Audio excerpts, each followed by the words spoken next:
করে আপনাদের শোনানো হলো বাংলাদেশ বেতার সিলেট। এখন শুনবেন আমাদের স্থানীয় সংবাদ। আসসালামু আলাইকুম। আজ বৃহস্পতিবার 18 আষাঢ় 16 মহরম 2রা জুলাই।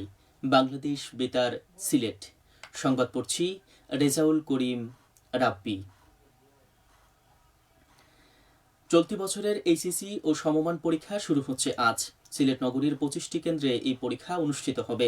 এবার সিলেট বোর্ডে ৭১,৭১১ জন শিক্ষার্থী 96টি কেন্দ্রে পরীক্ষায় অংশ নেবে। পরীক্ষা কেন্দ্রগুলোর শৃঙ্খলা বজায় রাখতে এবং শান্তিপূর্ণ পরিবেশ নিশ্চিত করতে বিধিনিষেধ জারি করেছে মেট্রোপলিটন পুলিশ। পরীক্ষা শুরুর দিন থেকে 8ই আগস্ট পর্যন্ত প্রতিটি কেন্দ্রের 200 গজের ভেতরে সব ধরনের জনসমাবেশ, মিছিল, চিৎকার চেঁচামেচি এবং উচ্চস্বরে মাইক বা লাউড স্পিকার ব্যবহার সম্পূর্ণ নিষিদ্ধ থাকবে। এছাড়া গান বাজনা, ঢাকঢোল পেটানো এবং পটকা বা আতশবাজি ফোটানোর উপরেও নিষেধাজ্ঞা আরোপ করা হয়েছে।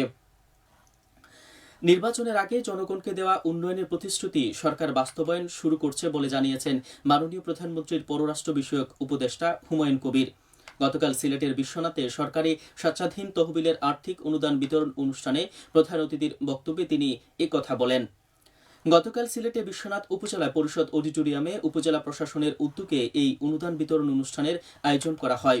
অনুষ্ঠানে প্রধান অতিথির বক্তব্যে প্রধানমন্ত্রীর পররাষ্ট্র বিষয়ক উপদেষ্টা হুমায়ুন কবির বলেন, সরকার ইতিমধ্যে ঘোষিত কয়েকটি উন্নয়ন প্রকল্পের কাজ বাস্তবায়ন করছে।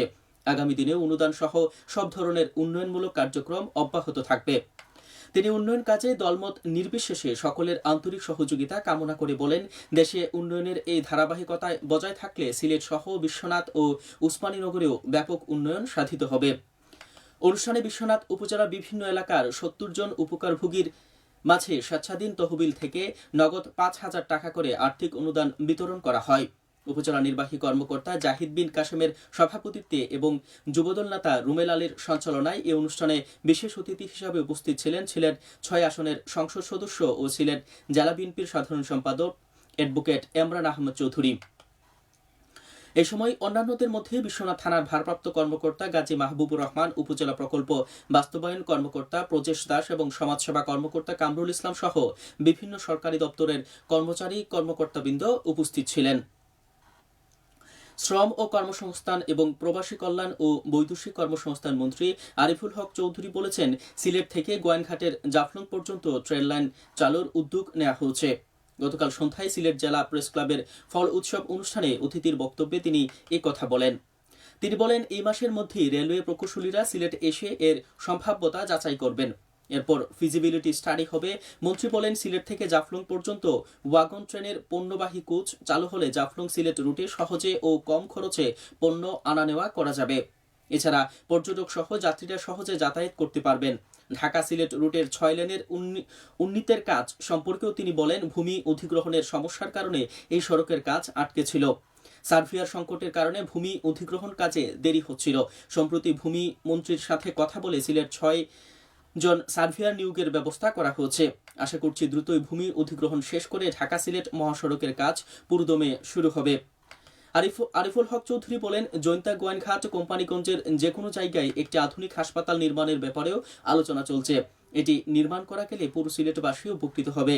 জাফলং, রাতারগুল, বিছানাকান্দি এবং পর্যটন কেন্দ্রগুলোতে ওয়াশ ব্লক নির্মাণের কাজ শুরু হয়েছে জানিয়ে তিনি বলেন, দ্রুতই এই কাজ শেষ হবে। সিলেটের উসমানীনগর উপজেলার তাজপুর ইউনিয়নের কয়েকটি গ্রামে স্ট্রিট লাইট প্রকল্পের উদ্বোধন করা হয়েছে গতকাল। প্রকল্পের উদ্বোধন করেন সংসদ সদস্য তাহসিনা রুশদি লুনা। তিনি বলেন, প্রবাসীদের এই ধরনের জনকল্যাণমূলক উদ্যোগ সমাজের উন্নয়ন ও মানুষের জীবনমান উন্নয়নের গুরুত্বপূর্ণ ভূমিকা রাখে। এ সময় উপজেলা বিএনপি ও এর অঙ্গ ও সহযোগী সংগঠনের নেতৃবৃন্দ, গণ্যমান্য ব্যক্তিবর্গ, সমাজ সেবকগণ উপস্থিত ছিলেন।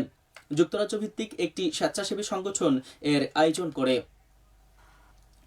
ছাতক পৌরসভার 2026 থেকে 27 অর্থ বছরের জন্য 53,71,78,491 টাকার প্রস্তাবিত বাজেট ঘোষণা করা হয়েছে। গতকাল বিকালে পৌরসভা মিলনায়তনে আয়োজিত অনুষ্ঠানে পৌরসভার প্রশাসক ও উপজেলা নির্বাহী কর্মকর্তা মোহাম্মদ মহিউদ্দিনের সভাপতিত্বে নির্বাহী কর্মকর্তা শরদিন্দু রায় বাজেট উপস্থাপন করেন। প্রস্তাবিত বাজেটে মোট আয় ধরা হয়েছে 53,71,78,491 টাকা এবং ব্যয় নির্ধারণ করা হয়েছে 49,85,00,000 টাকা। এতে 3,86,00,000 78,491 টাকা উদ্বৃত্ত দেখানো হয়েছে। খেলার খবর, ক্রিকেট। সিলেটের দ্বিতীয় বিভাগ লিগে সহজে জয় তুলে নিয়েছে ব্রাদার্স ইউনিয়ন ক্লাব। গতকাল তারা 10 উইকেটে শেখঘাট পাইনিয়ার্স গ্রিন ক্লাবকে পরাজিত করে। সিলেট আন্তর্জাতিক ক্রিকেট স্টেডিয়ামে গ্রাউন্ড 2-তে অনুষ্ঠিত ম্যাচে প্রথমে ব্যাট করতে নেমে শেখঘাট পাইনিয়ার্স গ্রিন 128 রানে অল আউট হয়ে যায়। জবাবে মাত্র 7 ওভার 3 বলে কোনো উইকেট না হারিয়ে জয়ের লক্ষ্যে পৌঁছে যায় ব্রাদার্স ইউনিয়ন ক্লাব। আজ লিগের কোনো খেলা মাঠে গড়াবে না। একই ভেন্যুতে শেখঘাট পাইনিয়ার্স ক্লাব আগামীকাল মুখোমুখি হবে 11 ব্রাদার্স ক্লাবের। সবশেষে আবহাওয়া। আজ বেলা 1টা পর্যন্ত পূর্বাভাসে বলা হয়েছে সিলেট ও পার্শ্ববর্তী এলাকার দক্ষিণ ও পূর্ব দিক থেকে অস্থায়ীভাবে ঘন্টায় সর্বোচ্চ 60 কিলোমিটার বেগে ঝোড়ো হাওয়া বয়ে যেতে পারে। সেই সঙ্গে হতে পারে বৃষ্টি অথবা বজ্রসহ বৃষ্টিপাত। এসব এলাকা নদীবন্দর সমূহকে 1 নম্বর সতর্কতা সংকেত দেখিয়ে যেতে বলা হয়েছে। আজ সিলেটে সূর্যোদয় হয়েছে 5টা 5 মিনিটে এবং সূর্য অস্ত যাবে সন্ধ্যে 6টা 46 মিনিটে। সংবাদ শেষ হলো। পরবর্তী স্থানীয় সংবাদ প্রচারিত হবে দুপুর 1টা 5 মিনিটে।